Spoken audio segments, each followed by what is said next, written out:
Team India captain Rohit Sharma అటు బ్యాటర్గా ఇటు సారథిగా దూసుకెళ్తున్నాడు. బ్యాట్తో మ్యాజికల్ నాక్స్ ఆడుతూనే కెప్టెన్గాను భారత జట్టును విజయ పథాన నడిపిస్తున్నాడు. అయితే కెప్టెన్గా అతడు ఈ స్థాయిలో సక్సెస్ అవ్వడంలో చాలా మంది ఆటగాళ్ల పాత్ర ఉంది. విరాట్ కోహ్లీ నుంచి మహమ్మద్ షమి వరకు కీలక ప్లేయర్లంతా రాణించడం వల్లే ఇది సాధ్యమవుతోంది. అయితే వీళ్లందరిలో హిట్ మ్యాన్ ట్రంప్ కార్డ్ మాత్రం జస్ప్రీత్ బుమ్రానే. ఇన్నాళ్లు బుమ్రా సేవల్ని వినియోగిస్తూ వచ్చిన హిట్ మ్యాన్ ఇప్పుడు అతడి కోసం త్యాగానికి సిద్ధమయ్యాడని ప్రచారం జరుగుతోంది. తనకు అండగా నిలబడిన బుమ్రా కోసం సారథ్య బాధ్యతలను వదిలేయనున్నాడని సమాచారం. ఇక బుమ్రాను టెస్టులకు రెగ్యులర్ కెప్టెన్గా నియమించాలని బీసీసీఐ ఇప్పటికే ఓ నిర్ణయానికి వచ్చినట్లు తెలుస్తోంది.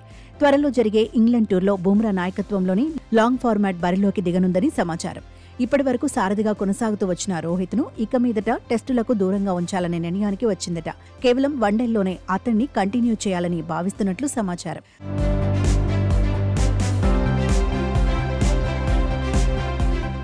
అయితే ఈ విషయాన్ని రోహిత్కు కూడా చెప్పారని, అందుకు అతడు ఓకే చెప్పాడని క్రికెట్ వర్గాల్లో టాక్ వినిపిస్తోంది. ఛాంపియన్స్ ట్రోఫీ తర్వాత నుంచి హిట్ మ్యాన్ వన్డేలకే పరిమితం అవుతాడని సమాచారం. స్నేహితుడు బుమ్రా కోసం అతడు సారథ్యంతో పాటు తన స్థానాన్ని త్యాగం చేస్తున్నాడని తెలుస్తోంది. ఇక ఆసీస్ టూర్లో గాయపడిన బుమ్రా కోలుకున్న పూర్తి ఫిట్నెస్ సాధించలేదు. బీసీసీఐ తలుచుకుంటే అతన్ని ఛాంపియన్స్ ట్రోఫీలో ఆడించేదట. కానీ ఇకపై బుమ్రా సేవల్ని ఎక్కువగా టెస్టులకే వినియోగించాలని భావిస్తోందని సమాచారం.